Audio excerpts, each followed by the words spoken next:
Hello everyone, welcome to UPSC पे चर्चा with विशाल। तो चलिए स्टार्ट करते हैं चैप्टर नंबर 6 पीएमएफआईएस का natural ecosystem. In natural ecosystem के अंदर आपको प्लांट एंड एनिमल्स देखने को मिलते हैं जो कि फंक्शन करते हैं as a unit and maintain करते हैं। उसकी आइडेंटिटी दो मेन कैटेगरीज हैं, टेरेस्ट्रियल इकोसिस्टम, एक्वाटिक इकोसिस्टम। तो टेरेस्ट्रियल इकोसिस्टम के बारे में जानते हैं, जिसको हम बायोम्स भी बोलते हैं। जो टेरेस्ट्रियल पार्ट है बायोस्फीयर का, वो डिविजिबल है एनॉर्मस रीजन में, जिसको हम बायोम्स बोलते हैं। यानी कि दो बायोम्स अलाइक होते हैं। No two biomes are alike, they are characterised by distinct climate. मतलब ऑब्वियसली बात है, हर एक बायोम का अलग अलग क्लाइमेट होगा, अलग अलग वेजिटेशन होगा, अलग अलग एनिमल मिलेंगे, अलग अलग सॉइल टाइप मिलेगा। ठीक। तो जैसे कि इसमें टाइप्स ऑफ बायोम में अगर आप देखेंगे तो एक ट्रॉपिकल रेन फॉरेस्ट है, तो इसकी अलग कंडीशन है। ट्रॉपिकल डेसिडियस की अलग, सवाना की अलग, ट्रॉपिकल ग्रासलैंड की अलग, वेस्टर्न डेजर्ट के अलग। धीरे धीरे जब आप ऊपर की तरफ बढ़ने स्टार्ट करते हो तो आपको ठंडे वाले एरिया में जाने स्टार्ट हो जाते हैं। Prairies, cold desert, temperate deciduous forest, boreal forest, tundra, polar. ठीक है कि नहीं, कि सब में अलग अलग टेम्परेचर, अलग अलग चीज़ें। तो मेजर बायोम्स जो हैं वो है tundra, arctic and alpine tundra biome जिसको बोलते हैं। फॉरेस्ट में अगर आप देखेंगे तो टाइगा या बोरेयल बायोम जो कि एवरग्रीन कॉनिफेरस फॉरेस्ट देखने को मिलते हैं। टेम्परेट डेसिडियस बायोम में ये नॉर्थ वेस्टर्न यूरोप और ब्रिटिश टाइप क्लाइमेट आप बोलते हैं। ज्योग्राफी में इन डिटेल आपने पढ़ा होगा, नहीं पढ़ा है तो जाके जी सी लियों की प्लेलिस्ट देख लीजिए मेरी। Temperate rain forest biome, sub tropical deciduous biome in eastern China, south eastern USA. Temperate deciduous biome Mediterranean climate, tropical deciduous biome monsoon climate, savanna और tropical wet and dry biome, और tropical rain forest biome. Grassland आपको देखने को मिलता है steppe और temperate grassland biome में। Savanna देखने को मिलता है tropical wet and dry biome में। ट्रॉपिकल श्रबलैंड एंड ग्रासलैंड बोलते हैं डेजर्ट, जो कि tropical and mid latitude desert biome देखने को मिलता है। Okay, for detail explanation and maps of biome you must go through. मतलब वहाँ आप IMFIS की पढ़ लीजिए अगर पढ़ना चाहें तो, क्योंकि इसके बारे में डिटेल में आपको ज्योग्राफी में अच्छे से पता है ना कि वहाँ पे टेम्परेचर कितना होता है, कैसे नहीं। अब यहाँ पे वो सारी चीज़ें पढ़ाएं तो अच्छा नहीं लगेगा। अच्छा क्या नहीं लगेगा कि हम ज्योग्राफी थोड़ी पढ़ रहे हैं, बट हाँ बेसिक डिटेल तो पढ़ेंगे। जैसे टुंड्रा बायोम है, दो टाइप के टुंड्रा होते हैं, एक आर्कटिक एक एल्पाइन। एल्पाइन टुंड्रा जो कि हाई माउंटेन्स पर होता है, ट्री लाइन से ऊपर, जैसे कि हाई रेंजेस, हिमालयाज वगैरह, एंडीज, अल्प्स वगैरह देखने को मिलते हैं। एकदम बहुत ऊंचे ऊंचे पहाड़ी है ना, इनकी चोटी देख लो कितनी है, हिमालय की 8,000 मीटर, यानी कि 8 किलोमीटर कम से कम। कोई भी ट्री नहीं देखने को मिलेगा आपको इस टुंड्रा में, क्योंकि परमाफ्रॉस्ट रहता है। यानी कि जो ग्राउंड है वो कम्प्लीटली फ्रोजन रहता है 0 डिग्री सेल्सियस पर, और उससे कम, और लगभग मतलब एकदम 0 डिग्री सेल्सियस से भी नीचे चला जाएगा। और colder for at least 2 years straight. जो लोएस्ट फॉर्म है वेजिटेशन की वो यहाँ पे देखने को मिल जाती है, जैसे मॉस, लाइकन, जो कि स्पेर्सली फाउंड होते हैं बेयर रॉक्स पे। कोस्टल वेट लोलैंड जो कि रेनेडर मॉस, जो कि प्रोवाइड करता है only pasture for reindeer. Summer में जो बर्ड्स हैं वो माइग्रेट करती हैं north to prey on the numerous insect, जो कि इमर्ज होते हैं when the sun thaws. Insect की जो शॉर्ट लाइफ साइकिल होती है, जो कि complete which are completed during the favourable period of the year. Animal जो कि like the reindeer, arctic fox, vulpes, muskox और polar bear, lemming, arctic hare and arctic willow, जो कि रहते हैं टुंड्रा रीजन में। रेप्टाइल्स एंड एम्फीबियन जो कि ऑलमोस्ट यहाँ पे नहीं आपको देखने को मिलेंगे। कैसे दिख जाएंगे, इतना ठंडा एनवायरनमेंट है, बाहर निकलेंगे बेचारे कैसे चल पाएंगे, खाना कैसे खा पाएंगे। जो काफ़ी सारे एनिमल है उनकी लॉन्ग लाइफ भी देखने को मिलती है। आर्कटिक विलो जो कि इसका लाइफ स्पैन होता है 150 से 300 सालों तक। ये प्रोटेक्ट करते हैं they are protected from chilliness by thick cuticle, यानी कि इनके जो शरीर में एक बाहर एक ऐसा समझ लो कि एक मोटी चमड़ी रहती है, जिसकी वजह से इनको क्या नहीं लगती है, ठंड नहीं लगती। और एपिडर्मल हेयर वगैरह काफ़ी ज़्यादा आपको देखने को मिलेंगे, फर देखने को मिलेंगे जो कि इनको गर्म करके रखता है। मैमल्स जिनकी लार्ज बॉडी होती है, स्मॉल टेल्स होती, स्मॉल टेल एंड ईयर होते हैं, वो अवॉइड करते हैं heat loss from the surface. Obviously बात है, बॉडी जो कि लार्ज साइज़ की होती है, स्मॉल टेल होगी, पूंछ कम होगी, ईयर भी छोटे होंगे। क्यों? क्योंकि जितना ज़्यादा कम होंगे ये सारी चीज़ें तो हीट लॉस कम होगी। यहाँ पे तो हीट की ज़रूरत है बॉडी को। टाइगा और बोरेयल बायोम, ये जो प्रोडक्टिविटी है बोरेयल टाइगा फॉरेस्ट की वो लोएस्ट है फॉरेस्ट इकोसिस्टम में। ये बिकॉज वही हार्श वेदर देखने को मिलता है, थिन एंड पुअर सोइल देखने को मिलते हैं, जिसको हम पोर्ट सोइल बोलते हैं। पोर्ट सोइल वेरी पुअर होते हैं, क्यों? क्योंकि यहाँ पे वेदरिंग ऑफ रॉक्स आपको देखने को मिलेगा। जो कि स्लोली होता है खासकर कोल्ड क्लाइमेट में तो, ठीक। और जो कुछ भी कोनिफेरस लीफ का जो लिटर होता है, मतलब जो पत्ते वत्ते होते हैं, वो डिकम्पोज होते हैं बहुत स्लोली, एंड ये न्यूट्रिएंट में रिच नहीं होते हैं, ह्यूमस कंटेंट काफ़ी लो होता है, जो सॉइल है वो काफ़ी एसिडिक होती है क्योंकि स्लो डिकम्पोजिशन होता है ऑर्गेनिक मैटर का। कोनिफेरस जो कि शेड नहीं करते अपने लीव्स फ्रिक्वेंटली। जो प्रीडोमिनेंट वेजिटेशन है वो है एवरग्रीन कोनिफेरस फॉरेस्ट, जो कि स्पीसीज आपको देखने को मिलेंगी स्प्रूस, फिर पाइन। जो कोनिफेरस है वो रिक्वायर करता है लिटिल मॉइस्चर और बेस्ट सुइटेड है to the sub arctic climate को। एनिमल जो कि मिलते हैं इस रीजन में वो इंक्लूड करते हैं Siberian tiger, wolverine, lynx wolf, bear, red fox, squirrel and amphibians like Hyla, Rana etcetera. Port soil जो कि टिपिकल सॉइल है कोनिफेरस और बोरियल बायोम की। जो टॉप लेयर है सॉइल की वो काफ़ी थिन होती है एंड ओवरलेन है ओवर अ शेडी और लोमी सब सरफेस, जिसमें कोई भी ऑर्गेनिक मैटर आपको नहीं देखने को मिलता है। और ये मतलब ऑर्गेनिक मैटर जो वो किस वजह से इसमें नहीं मिलता, क्योंकि लीचिंग की वजह से जो न्यूट्रिएंट है वो सारा बॉटम लेयर्स में चला जाता है, ठीक। और जो ये सॉइल है वो करेक्टराइज्ड आपको देखने को मिलेगा, लो मॉइस्चर लेवल आपको इसमें देखने को मिलेगा, एक्सेसिवली ड्रेन्ड हो जाता है, others have shallow rooting zones and poor drainage due to subsoil cementation. एक low pH further compound the issue.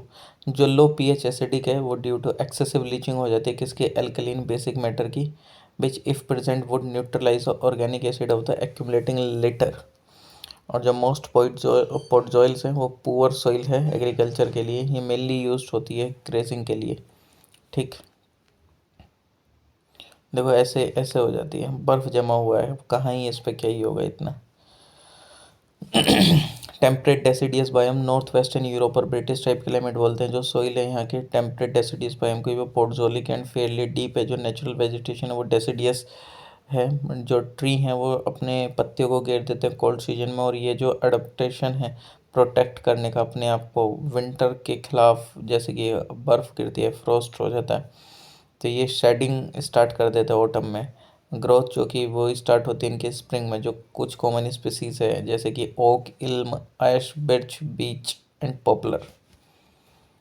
Temperate rain forest biome, जो कि टेम्परेट रेन फॉरेस्ट बायोम जो कि एक small in terms of the area covered, जो main stretch है इस habitat का वो along the north western coast आपको देखने को मिलेगा नॉर्थ अमेरिका की, from northern California through southern Alaska. There are also small areas in southern Chile, New Zealand, Australia and a few other places worldwide. Large coniferous trees जो कि dominate करते हैं habitat को include Douglas fir, western red cedar mountain, hammerlock, western hemlock, जो Sitka spruce and lodgepole pine है। In addition to the trees जो mosses and lichens हैं वो काफ़ी ज़्यादा कॉमन है और often growing as epiphytes. Plant जो कि ग्रो होता है हार्मलेसली, कमेंशलिज्म बोलते हैं अपॉन अनदर प्लांट। कमेंशलिज्म वगैरह हम पीछे पढ़ चुके हैं, मेंशलिज्म कंपटीशन और ये सारी चीज़ें ना। नेक्स्ट, सब tropical deciduous biome, eastern China, south eastern USA. सब ट्रॉपिकल डेसिडियस बायोम जो कि सपोर्ट करता है लग्जेरियंट वेजिटेशन को, लोलैंड्स को जो कि कैरी करते हैं both evergreen broad leaved forest and deciduous trees, hardwood on the highland. जो काफ़ी सारे जो स्पीसीज होते हैं कॉनिफर्स के जैसे कि पाइन एंड केप्रेसिस वो इम्पोर्टेंट है। Perennial plant growth is not checked by either a dry season और अ कोल्ड सीजन। स्टेपी और temperate grassland biome, steppe biome जो कि प्रैक्टिकली ट्रीलेस होती हैं एंड जो ग्रासेस है वो मच मोर शॉर्टर होती हैं, फ्रेश होती हैं, न्यूट्रिशियस होती हैं। जब पोल वर्ड जो है वो इंक्रीज होता है, एन इंक्रीज इन प्रेसिपिटेशन वो राइज करता है ट्रांजिशनल जोन का, वुडेड स्टेपीज का, जहाँ पे कुछ कॉनिफेरस ग्रेजुअली अपीयर होते हैं। जो स्टेपी होते हैं do not have much animal diversity. Temperate deciduous biome, Mediterranean. जो टेम्परेट डेसिडियस बायोम है वो प्लांट कंटिन्यूसली स्ट्रगल करता है against heat, dry air, excessive evaporation and prolong droughts. They are in short xerophytic, यानी कि drought tolerant होते हैं ये। जो ट्रीज होता है स्मॉल ब्रॉड लीव्स का, एयर वाइडली स्पेस्ड होते हैं, नेवर वेरी टॉल। रीजन्स जो होते हैं विद एडेक्वेट रेनफॉल वो इनहेबिटेड करे जाते हैं by low broad leafed evergreen trees, mostly green evergreen oaks होते हैं। फायर फायर जो एक इम्पोर्टेंट हजार्डस फैक्टर है इस इकोसिस्टम का। एंड जो अडेप्टेशन है प्लांट्स की वो इनेबल करती है रीजनरेट करने के लिए quickly after being burn. Tropical deciduous biome monsoon climate बोलते हैं। जो ट्रॉपिकल मानसून फॉरेस्ट है इसको हम जानते हैं drought deciduous, dry deciduous, tropical deciduous forest. जो teak, neem, bamboo, sal, sheesham, sandalwood, खैर, मलबेरी कुछ हम इम्पोर्टेंट स्पीसीज हैं। सवाना और जो tropical wet and dry biome है जैसे सवाना लैंडस्केप जो कि टाइपिफाइड है by tall grasses and short trees. और जो ट्रीज है वो डेसिडियस अपनी जो लीव्स को मतलब गिरती रहती हैं in the cold dry season to prevent water loss through transpiration. Example acacias tree जो usually have broad trunks with water storing devices to survive through prolong drought. यानी कि ये जो ट्रीज होते हैं उनमें आपको ब्रॉड ट्रंक्स देखने को मिलेंगे इनकी, और ये वाटर स्टोर डिवाइस की तरह काम करते हैं जिससे कि ये सूखे में भी अपने आप को बचा के रख सकें। जो काफ़ी सारे ट्री हैं उनमें वो आपको अम्ब्रेला शेप देखने को मिलेंगे, exposing only a narrow edge देखने को मिलेगी टू द स्ट्रॉन्ग विंड। जो सवाना बायोम है वो रिच इन मैमल हैं, बर्ड एंड रेप्टाइल डाइवर्सिटी। ठीक। Managed fire rejuvenate savannas. जो लाइटनिंग ड्राई सवाना ग्रासलैंड है वो एक की इकोसिस्टम मैनेजमेंट एक्टिविटी है। कैटल फार्मर्स एंड जो अथॉरिटीज़ है वो usually light fires to stimulate the growth of fresh nutritious grass for their animal. जो अदर्स हैं वो यूज़ करते हैं control the number of parasitic ticks और manage the growth of thorny scrub. Okay. Fire जो savannas में वो carbon neutral है। फायर जो सवानाज में वो बर्न करती है मेनली ड्राई ग्रासेस को जो कि रिग्रो होती है हर साल, और जो CO2 रिलीज करी जाती है फायर के द्वारा वो रीअब्सॉर्ब कर ली जाती है जो नई ग्रास होती है अगले साल उसके द्वारा। ट्रॉपिकल रेन फॉरेस्ट बायोम जो कि high temperature and abundant rainfall है जो कि सपोर्ट करता है लग्जेरियंट एवरग्रीन रेन फॉरेस्ट को। जो वेजिटेशन कंप्राइज करती है काफ़ी सारे एवरग्रीन ट्रीज को, महागनी, बोनी, drywoods. Okay. Brackish water and brackish water जो मैंग्रोव फॉरेस्ट थ्राइव जितने भी प्लांट्स हैं इंक्लूडिंग एपिफाइटिस वो स्ट्रगल करते हैं अपवर्ड आने के लिए, सनलाइट पाने के लिए, ठीक, इन अ पेक्युलर लेयर अरेंजमेंट, और इसकी वजह से कैनोपी डेवलप हो जाती है। एपिफाइट जो कि कमेंसलिज्म जो कि एपिफाइट बेनिफिट करता है विदाउट ट्रबलिंग द होस्ट। और जो एपिफाइट है वो एक प्लांट है जो कि ग्रो करता है हार्मलेसली अपॉन अनदर प्लांट जैसे कि ट्री, और ड्राइव करता है अपना moisture and nutrient from the air, rain and sometime from debris जो कि स्टिमुलेट होती है इसको चार्ज। रिसेंट फ्यू ईयर्स में जो रेन फॉरेस्ट है वो आपको अंडर थ्रेट देखने को मिलेगा डिफोरेस्टेशन बर्निंग की वजह से। 17% जो एंटायर रेन फॉरेस्ट है वो अबाउट 20% जो ब्राज़ीलियन रेन फॉरेस्ट है वो डिफॉरेस्ट हो चुका है, मतलब काटा जा चुका है। इंपॉर्टेंस क्या रेन फॉरेस्ट की? रेन फॉरेस्ट जो कि प्रोड्यूस करता है 20% अर्थ की ऑक्सीजन, कार्बन सिंक, यानी कि रेन फॉरेस्ट जो है कि वो ऑब्जॉर्व करते हैं जो कि रिलीज करी जाती है कार्बन और ह्यूमन एक्टिविटीज़ के द्वारा। प्रेसिपिटेशन यानी कि जो ये ट्रांसपोर्टेशन थ्रो जो एवापोर ट्रांसपायरेशन होता है उसके थ्रू क्या होता है, जो रेन फॉरेस्ट है वो रेस्पॉन्सिबल होता है क्रिएट करने के लिए 50 से 60% अपने प्रेसिपिटेशन जो सोर्स है काफ़ी सारे रिवर के, जैसे रेन फॉरेस्ट जो कि मेन सोर्स है वर्ल्ड की लार्जेस्ट रिवर का अमेजोन, मैकोंग, कोंगो, जायर जो कि मोस्ट इंपॉर्टेंट रिवर्स हैं जो कि फेड करी जाती हैं रेन फॉरेस्ट के द्वारा। बायोडाइवर्सिटी रेन फॉरेस्ट जो कि कंटेन करती है लगभग 30 million species plant and animals की। That's half of the earth wildlife, at least 2/3 of its plants species. Commercial agriculture अगर आप देखें तो रेन फॉरेस्ट जो कि ऑफर करते हैं conducive climate for cultivating commercial crop जैसे कि कॉफ़ी, कोकोआ, चॉकलेट जिससे बनती है, पाम रवल एक्सेट्रा। ये क्या है, ये रिक्वायर करती है 100 से 200 सेंटीमीटर रेनफॉल का। इंडिजीनियस जो कम्युनिटीज़ हैं तो काफ़ी सारे जो इंडिजीनियस पीपल हैं have been living in harmony with the rainforest for thousand of year, मतलब काफ़ी हज़ारों सालों से रह रहे हैं। Depending on it for their food, मतलब ऑब्वियसली आता है उन्हीं के ऊपर डिपेंड है, खाने के लिए, रहने के लिए, मेडिसिन के लिए। और सब्सिस्टेंट एग्रीकल्चर जो कि स्लैश एंड डाउन एग्रीकल्चर होता है, burn slash and burn agriculture होता है, मतलब खेती के बाद उसको जला देते हैं फर्टिलिटी वगैरह इन सब चीज़ों के लिए ध्यान में रखते हुए। ठीक। नेक्स्ट आता है क्लाइमेट। अगर आप क्लाइमेट देखेंगे जैसे कि जो ट्रॉपिकल फॉरेस्ट एक्सचेंज है वो एक्सचेंज करता है vast amount of water and energy atmosphere के साथ। And the thought to be importance in controlling local and regional climate, water जो कि रिलीज होता है ओशन में रेन फॉरेस्ट रिवर के द्वारा, वो इन्फ्लुएंस करता है सर्कुलेशन ओशन करंट्स का। ये जो वर्क है वो एक फीडबैक मैकेनिज्म है, एक एज अ प्रोसेस है, और ऑल्सो कंटेन करता है regional climate on which it depends. Importance क्या है अमेजोन रेन फॉरेस्ट की? तो जो अमेजोन बेसिन में प्रोड्यूस करते हैं 20% वर्ल्ड का flow of fresh water oceans में, ये रिटर्न करता है at least 75% of the moisture to the westward moving air air mass. In fact जो हर एक कंट्री है साउथ अमेरिका में अदर देन चिली, वो ब्लॉक करती है मॉइस्चर को बाय द एंडीज और benefit from Amazon moisture. Threats frequent fire in the Amazon forest. अभी आपको पता है काफ़ी ज़्यादा फायर तो वैसे यूएसए में भी लग भी गिरी थी, तो काफ़ी ज़्यादा यहाँ पे क्लाइमेट चेंज की वजह से दिक्कतें आ जाती हैं, ठीक है। और मतलब फायर वाले इंसिडेंट्स देखने को मिल जाते हैं। यूजुअली इम्यून होते हैं फायर क्योंकि जो हाई मॉइस्चर कंटेंट है अंडर ग्रोथ बीनीथ, जो कि प्रोटेक्शन करती है canopy, protection of the canopy tree cover. But जो सीवियर मेगा ड्रॉट्स हैं वो रिसेंट टाइम में फॉर एवर चेंज कर दिया इस प्रेसिपिटेशन को। मेगा ड्रॉट्स जैसे कि अमेजोन में driven by large scale climatic events, मतलब कुछ ज़्यादा बड़ा ही हुई हो चीज़ तो तब जाके ये क्लाइमेटिक इवेंट इतना तगड़ा होता है, ठीक। और जो ड्राइंग इफेक्ट देखने को मिलता है एनसो का, उसकी वजह से slash and burn agriculture practice करी जाती है कि मतलब यहाँ पे आज उगा लिया, फिर बाद में यहाँ पे सारे रेसिड्यू को जला के फिर आगे चले गए, ठीक। और उसको ड्राई आउट होने के लिए ऐसे ही छोड़ दिया और वो फिर बर्न हो जाता है कि नहीं। Political discourse and land grabbers, यानी कि जो एक्स प्रेसिडेंट ब्राज़ील के जेयर बोल्सोनारो ने डिक्रीज कर दी power and autonomy forest protection agencies की, ठीक।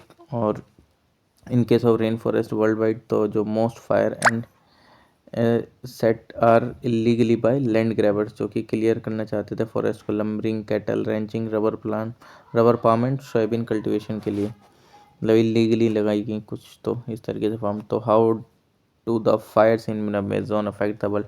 ये carbon sink to carbon source बन जाता है, ग्लोबल वार्मिंग बढ़ जाती है, फॉरेस्ट फायर्स काफ़ी इंटेंसिफाई कर देते हैं ट्रोट्स को, पॉल्यूटिंग एंड ग्लोबल वार्मिंग इतनी ज़्यादा बढ़ जाएगी तो कैसे होगा। एक तो उसके लिए हम इतने ज़्यादा इफेक्टिव कदम लेकर रहे हैं। फॉरेस्ट फायर एंड ड्रोट्स जो हैं वो रास्ता बनाते हैं ग्रासलैंड के लिए और डिक्रीज होती है प्रोडक्टिविटी में, ठीक है। तो आप देख सकते हैं कि फायर सेंसिटिव इकोसिस्टम आपको देखने को मिल जाता है, ठीक। तो साइंटिस्ट ने डिस्क्राइब करा ट्रॉपिकल फॉरेस्ट को एक फायर सेंसिटिव इकोसिस्टम अबाउट जितने भी about a third of all ecosystem जो कि वर्ल्ड वाइड है वो कंसिडर करा जाता है fire sensitive. Plant and animal आपको देखना पड़ेगा उसमें नेचुरल एबिलिटी जो कि उसकी होती है वो रेजिस्ट करती है एंड रिकवर करती है फिर फायर से, ठीक। उनके अंदर में कोई एक नेचुरल एबिलिटी नहीं होती है कि वो इस चीज़ को रेजिस्टेंस क्रिएट करें उसके रिगार्डिंग में, ठीक। और जो कि रेन फॉरेस्ट होते हैं जैसे कि अमेजन मैसिव फॉरेस्ट फायर जो कि एक डिज़ास्टर है। डिस्पाइट द लस वेजिटेशन, जो सॉइल से वो particularly barren and poor nutrient में ड्यू टू लीचिंग। इफ़ अगर जो फॉरेस्ट बर्न होता है तो जितने भी न्यूट्रिएंट्स है परमानेंटली लॉस्ट हो जाते हैं, कोई भी रिसाइकलिंग नहीं होती है न्यूट्रिएंट्स की, बिकॉज ये स्टोर्ड होते हैं प्लांट्स में them self and not in the soil, okay. तो फॉरेस्ट फायर तो भाई सब देखो बहुत घातक है, ये बात तो आपको माननी पड़ेगी। जो कई जगह क्या होता है कि जो ग्रासेस है वो एक डोमिनेंट स्पीसीज है date can grow in poorer soils did do not make way for trees so easily, यानी कि कई जगह क्या होता है कि जो घास है वहाँ पे पेड़ नहीं उग पाते हैं, ठीक, क्योंकि वो उनको एक तरीके से रास्ता नहीं देती है उसको उगने का, ऐसे समझ लो, ठीक। ये उस तरीके की वो कंडीशन प्रोवाइड नहीं होने देती हैं, तो वहाँ पे आपको आग नहीं देखने को मिलती है। Forest fire are essential for other ecosystem, वो क्यों? क्योंकि जो about 3/4 of all the habitat world wide including the जैसे टाइगा में जैसे फायर प्रोन एरिया है, ट्राइसिज्म, अफ्रीकन सवाना, ये सारे कैलिफोर्निया कोनीफेरस फॉरेस्ट या Australian eucalyptus forest Mediterranean reason वाला, ये जो इकोसिस्टम है पार्ट ऑफ नेचुरल फोना एंड फ्लोरा का जो डेवलप होता है ओनली ड्यू टू फायर्स। और जो एनिमल एंड जो प्लांट है उनकी एक नेचुरल कैपेसिटी है रेजिस्टेंस की in such fire dependent ecosystem, जो ग्रासलैंड है, सवानाज एंड जो सम फॉरेस्ट हैं, वेटलैंड्स हैं, only a moderate intense ground fire sweep through, ensuring that open landscape structure is maintained.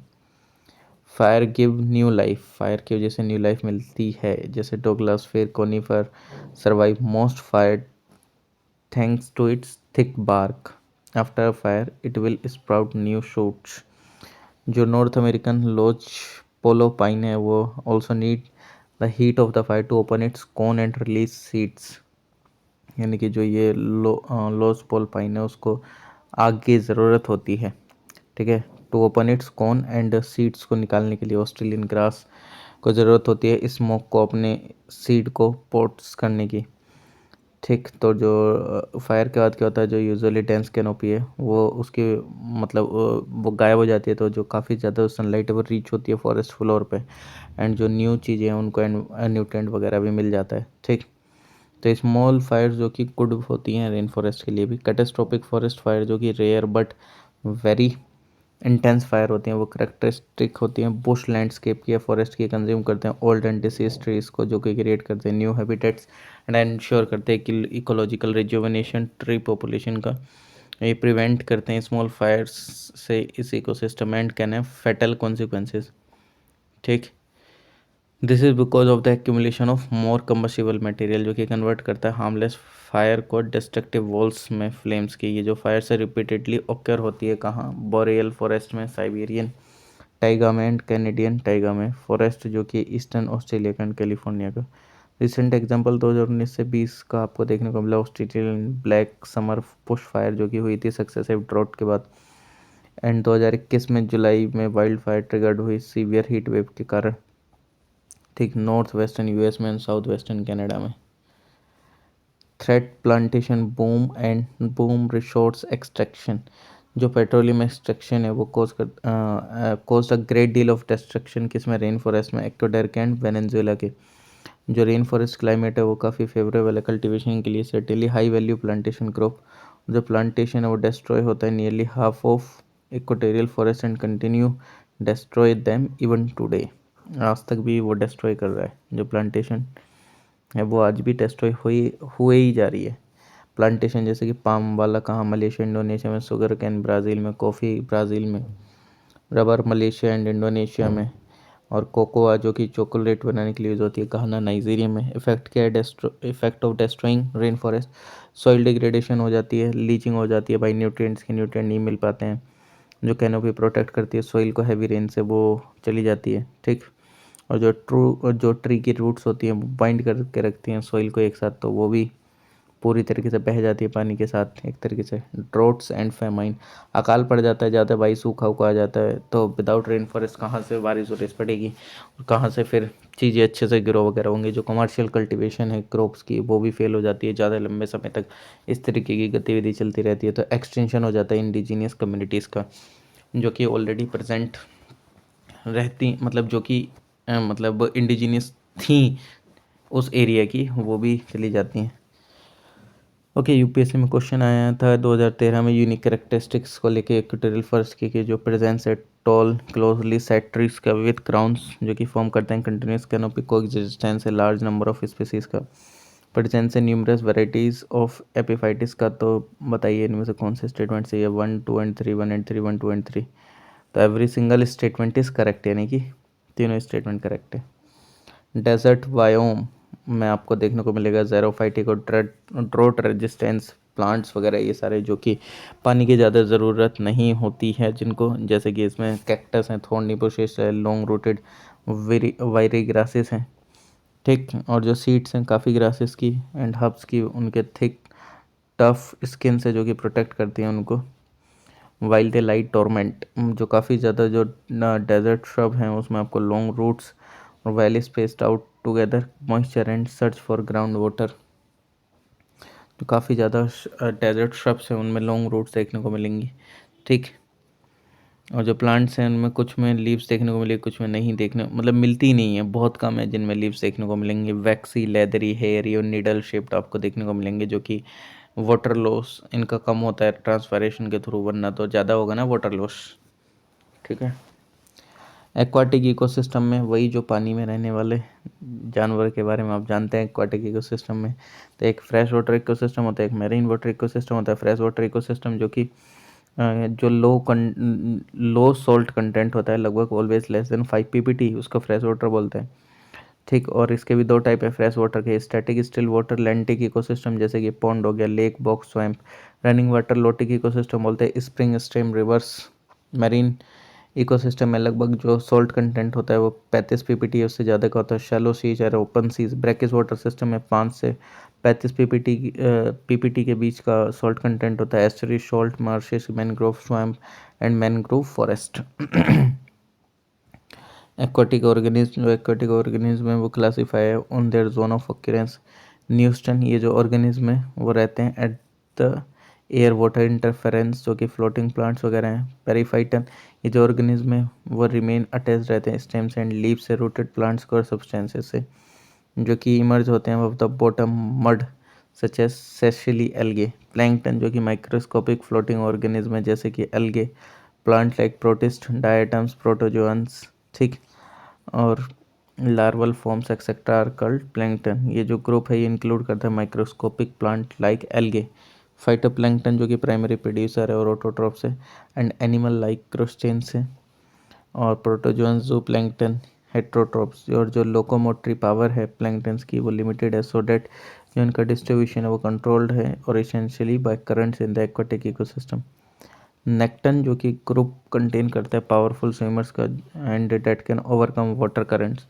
Benthos, जो कि बेंथिंग ऑर्गेनिज्म जो कि फाउंड होता है at the bottom of the water mass. Factor limiting the productivity, कौन कौन से फैक्टर लिमिट करते हैं प्रोडक्टिविटी को, देख लेते हैं। तो सनलाइट होता है, सनलाइट नहीं मिलेगी तो वो कैसे भाई साहब प्रोड्यूस कर पाएंगे। तो जो सनलाइट है तो वो कहाँ तक जाती है, फोटोइक एंड एफोटोइक जोन तक। ठीक, ज़्यादा अंदर तक नहीं जा पाती है। फोटोइक जोन यानी कि जो पोर्शन है जो कि एक्सटेंड होता है वाटर सरफेस से, जहाँ तक लाइट जाती है, जो कि 1% है of that surface. Light level is 1% of that at the surface. Photosynthesis activity आपको देखने को मिलती है फोटोइक जोन में। एफोटोइक जोन, जो कि मतलब इतना ज़्यादा वहाँ पे लाइट नहीं पहुँच पाती है, कोई भी फोटोसिंथेसिस नहीं हो पाता। डिजोल्व्ड ऑक्सीजन, यानी कि जो फ्रेश वाटर में जो एवरेज कंसनट्रेशन होती है डिजोल्व्ड ऑक्सीजन की वो 10 पार्ट्स पर मिलियन बाई वेट होती है, जो कि एक 150 टाइम लोअर है देन कंसनट्रेशन ऑफ ऑक्सीजन, जो कि N equivalent volume of air. मतलब अगर आप वॉल्यूम ऑफ एयर में देखो उसके कंपैरिजन में 150 गुना कम है। ये जो ऑक्सीजन एंटर होती है एक्वाटिक सिस्टम में वो होती है एयर वाटर इंटरफेरेंस या फोटोसिंथेटिक एक्टिविटीज से।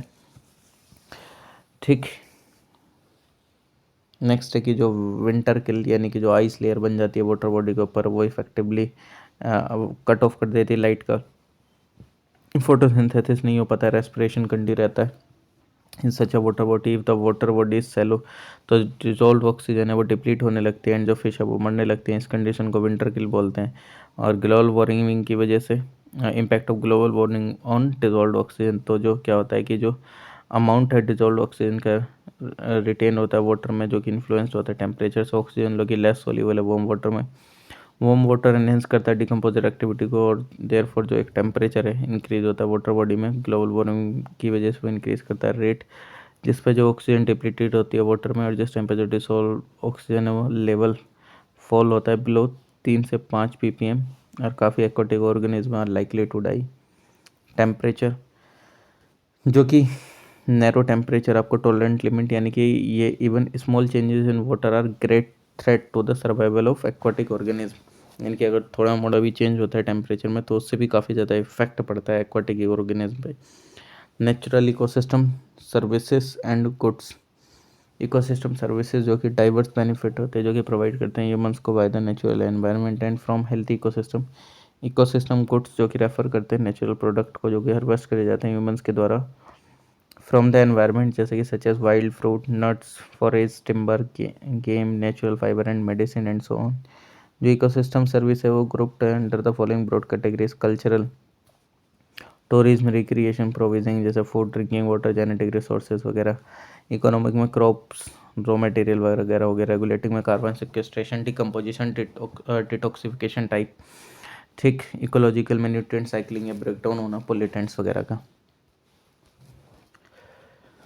Total potential mangrove value, regulating services, provisioning services, supporting services, cultural services, ये सपोर्ट करता है इंडिजीनियस फिश प्रैक्टिसेस को, सपोर्ट करता है हैबिटेट को, endangered species, endangered fish and bird species को, टिम्बर जो कि for heat, building material, food to consume है, रेगुलेटिंग सर्विसेज, वाटर फिल्ट्रेशन का काम करता है। ये कौन? मैनग्रोव के बेनिफिट है। Quantifying the economic value of natural ecosystem, जो इकोसिस्टम वैल्यूएशन है एक इकोनॉमिक प्रोसेस का, वो असाइन करता है एक मॉनेटरी वैल्यू के इकोसिस्टम एंड ये जो इकोसिस्टम है वो सर्विसेज उसका अगर आप देखेंगे तो एक क्वांटिफाई करता है इकोनॉमिक वैल्यू नेचुरल सिस्टम की, जो कि प्रोवाइड करता है एक टूल पॉलिसी मेकर के लिए इवैल्यूएट करने के लिए, मैनेजमेंट इम्पैक्ट एंड कंपेयर करने के लिए, cost benefit analysis for potential policies.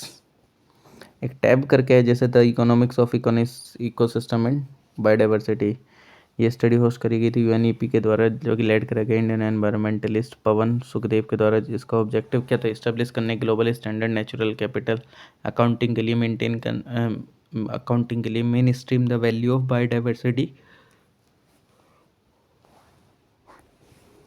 And ecosystem services into decision making, जितने भी लेवल हो उन सब में इन सारी चीज़ों को, मतलब इसको ध्यान में रखते हुए डिसीजन मेकिंग करना, कुल मिला के से ध्यान रख लो। तो ये एक टैब के रिलेटेड स्टेटमेंट पूछा गया। ये एक इनिशिएटिव है एनईपी का, IMF and world economic forum का, ये एक ग्लोबल इनिशिएटिव है, फोकस करता है और अटेंशन ड्रॉ करता है इकोनॉमिक बेनिफिट बायोडाइवर्सिटी के, प्रेजेंट करता है एक अप्रोच जो कि हेल्प करता है डिसीजन मेकिंग में, रिकॉग्नाइज करता है, डेमोस्ट्रेट एंड कैप्चर करता है वैल्यू ऑफ इकोसिस्टम बायोडाइवर्सिटी। तो इसका कौन सा आंसर सही है? स्टेटमेंट 1 इज फॉल्स, 2 एंड 3 सही है। तो इनिशिएटिव किसका है? ये तो अभी देखा यूएनईपी का है, लेकिन बाकी सबका थोड़ी है, ये ना यूएनईपी का है। ठीक है, चलिए।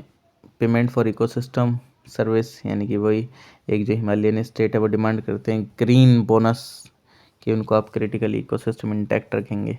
ये जो स्टेट हैं have been getting incentive based on their forest cover, जो कि फॉर्मूला यूज़ करा जाता है फाइनेंस कमीशन के द्वारा।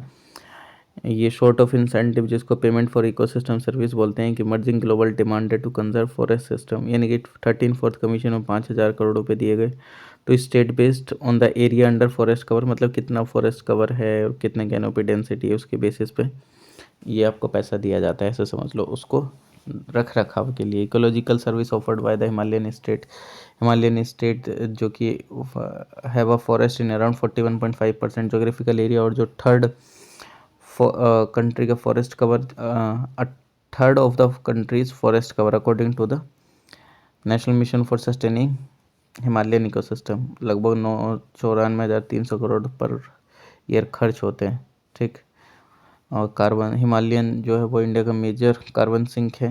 Estimates of the forest carbon pool in the Indian Himalayas is about 5.4 billion tons forest biomass plus forest soil. Himalayan forest जो कि avert करते हैं soil erosion from the world's youngest mountain range. Annually 1200 billion cubic metre जो water flow होता है through the Himalayan rivers. Global scenario अगर देखा जाए तो 2010 में जो कॉन्फ्रेंस ऑफ पार्टीज हुई थी, कन्वेंशन ऑन बायोलॉजिकल डाइवर्सिटी, जो कि नगोया में, उन्होंने एक्सेप्ट कर लिया था environmental goods as a part of the national account. Amazon fund, $1 billion Amazon fund, जो कि बैक्ट करा जाता है नॉर्वे के द्वारा, एक पेट्रोलियम एक्सपोर्टर एंड जर्मनी, जो कि सेव करता है अमेजोन फॉरेस्ट को। रेड प्लस मैकेनिज्म है जो कि क्रिएट करा गया है डोनेशन को रेज करने के लिए, इसको बचाने के लिए, मतलब कुल मिला के। जीईपी एंड ग्रीन जीडीपी, यानी कि ग्रोस एनवायरनमेंट प्रोडक्ट, एक असेसमेंट है कि जो मेजर करता है इकोसिस्टम सर्विसेज को किसी भी एक एरिया की in terms of biospheric value and monetary value. ये कंपोनेंट है ग्रीन जीडीपी का, एक इंडेक्स है इकोनॉमिक ग्रोथ का, कि मतलब कितना ज़्यादा आपने इकोनॉमिक ग्रोथ करने के लिए कितना एनवायरनमेंट को नुकसान पहुंचाया है वैसे। ठीक है, और भूटान तो भाई ग्रोस नेशनल हैप्पीनेस इंडेक्स भी निकालता है। उत्तराखंड जो कि ग्रोस एनवायरनमेंट प्रोडक्ट का इस्तेमाल भी करता है। ठीक, एंड रिसेंटली अनाउंस, मतलब वो इस्तेमाल करेगा अब एक तरीके से। ग्रीन जीडीपी, यानी कि जीडीपी में से नेट नेचुरल कैपिटल कंजम्पशन को माइनस कर दो, ग्रीन जीडीपी निकल आएगी। इकोसिस्टम बाय सी ग्रासेस जो वो ग्रास नहीं है, नाम है, जो कि एक्वाटिक फ्लावरिंग प्लांट होता है जिनको एंजियोस्पर्म बोलते हैं। ये मिलता है आपको shallow salt in brackish water में, काफ़ी पार्ट में वर्ल्ड के, from the tropics to the Arctic Circle. और ये जो डेप्थ है जिस पे सी ग्रास मिलता है वो लिमिटेड है टर्बिडिटी से। सी ग्रासेस जो कि ऑकर होता है along which the coast of India, ये अबंडेंट है पाक स्टेट में एंड गल्फ ऑफ मन्नार में। इम्पोर्टेंट सी ग्रासेस जो कि कंसिडर करी जाते हैं इकोसिस्टम इंजीनियर, जो कि ऑल्टर करते हैं इकोसिस्टम को अराउंड देम एंड अडप्ट करती हैं rapidly to changing environmental condition. Dugong और सी एक हर्बीवोरस मैरीन एनिमल है जो कि रिलाई करता है सी ग्रास पे फूड के लिए। सी ग्रास स्टोर करता है CO2 को यूज़ करके on biomass as well as filter करता है फाइन ऑर्गेनिक मटेरियल को वाटर में। An acre of sea grass store कर सकता है 3 गुना कार्बन को as an acre of rain forest. 1 एकड़ में जितना रेन फॉरेस्ट नहीं स्टोर करता होगा जितने 1 एकड़ में सी ग्रास स्टोर कर लेगा कार्बन को। ग्लोबली जो सी ग्रास है मीडोज वो रेस्पॉन्सिबल है मोर देन 10% जो कार्बन ब्रीड होता है ओशन में वो ये ऑक्यूपाई कर लेते हैं जस्ट 0.2% एरिया में। सी ग्रास प्रोड्यूस करता है ऑक्सीजन और हाईली प्रोडक्टिव है। ये सपोर्ट करता है हाई डाइवर्सिटी ऑर्गेनिज्म को और हैबिटेट जो कि एक्ट करता है as a nursery ground commercially recreationally tourism valued fishery species. ये डिसेपिटेट करते हैं वेव एनर्जी, देर बाई ये प्रोटेक्ट करते हैं vulnerable shore line from erosion. Large meadow जो होते हैं सी ग्रासेस को वो हेल्प करते हैं प्रोटेक्ट करते हैं सी वॉल्स को by advocate damping of waves. ये एनहेंस करते हैं वाटर क्वालिटी, स्टेबलाइज करते हैं heavy metals pollutant and excess nutrients. ये ट्रैप करते हैं फाइन सेडिमेंट को on the sea bed and prevent करते हैं harmful algal blooms. Eutrophication sea grasses जो कि are collected as fertiliser for sandy soil. With reference to dugong, a mammal found in India, which of the following statement is are correct? ये herbivorous marine animal है, ये found होता है along the entire coast of India.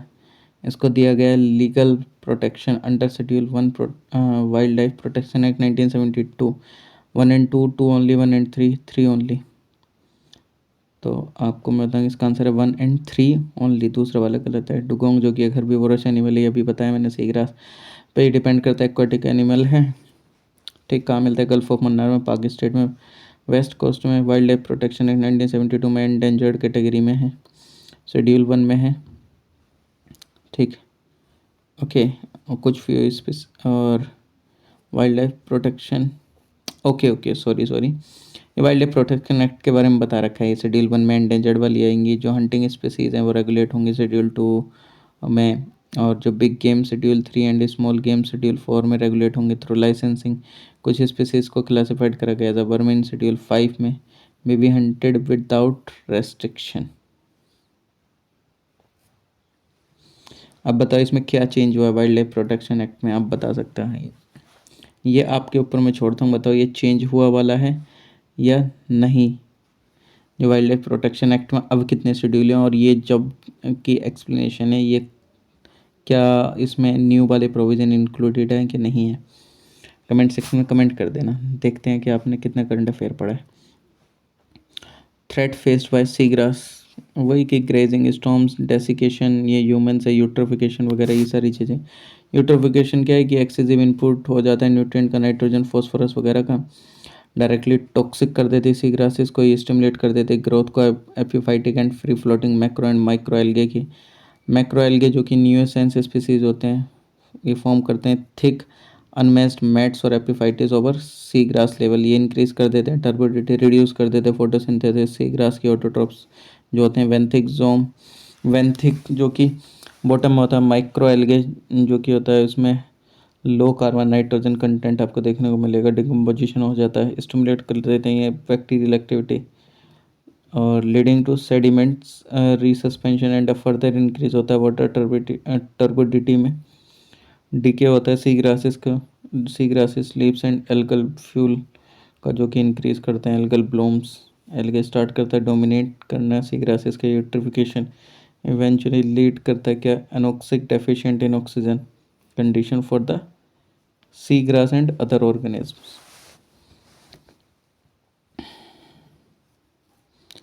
Ecosystem service by seaweed, जो sea grasses हैं वो vascular plant है and have roots stem and leaves in comparison seaweed the common name है वो स्पीसीज का of primitive non flowering marine plant का। ये without root vascular stem and leaves होते हैं माइक्रोएल्गे एंड मैक्रोएल्गे। ये ग्रो होते हैं shallow water in the tidal zone intertidal region में एस्चुरीज में एंड ब्रैकिश वाटर। नेक्स्ट ये जो कुछ सीवीड है वो माइक्रोस्कोपिक हैं जैसे कि फाइटोप्लैंक्टन जो कि आपको जीवित मिलेंगे वाटर कॉलम में, और जो कुछ है वो एनॉर्मस है लाइक द काइंट कैल्प। ये ग्रो होते हैं एबंडेंट फॉरेस्ट में from their roots at the bottom. Commercial significance seaweed जो कि है full of vitamin minerals and fibre. ये कंटेन करता है anti inflammatory and anti microbial agents. Certain seaweed possesses powerful cancer fighting agent. Seaweed जो कि effective होती हैं बाइंड करने में एजेंट्स को। इमल्सिफायर्स यूज होती हैं कॉमर्शियल गुड्स लाइक टूथपेस्ट वगैरह में, फ्रूट जेली में, आइसक्रीम में, सॉफ्टनर में, ऑर्गेनिक कॉस्मेटिक्स में, स्किन केयर प्रोडक्ट्स में। ठीक। इकोलॉजिकल इम्पोर्टेंस क्या है सीवीड कल्टीवेशन का? ये ट्रीट करते हैं कोस्टल पोल्यूशन को। सीवीड एब्जॉर्ब करती हैं एक्सेस न्यूट्रिएंट एंड यूज़ करती हैं एल्गल ब्लूम। ये ट्रैप करते हैं एक्सेस लेवल ऑफ आयरन जो कि वाटर में होता है यूज़ करके iron for photosynthesis. Similarly most अभी मेटल जो कि मिलते हैं मैरीन इकोसिस्टम में रिमूव करे जाते हैं सीवीड्स के द्वारा। Oxygen and nutrient supply. Seaweed supply करती हैं ऑक्सीजन ऑर्गेनिक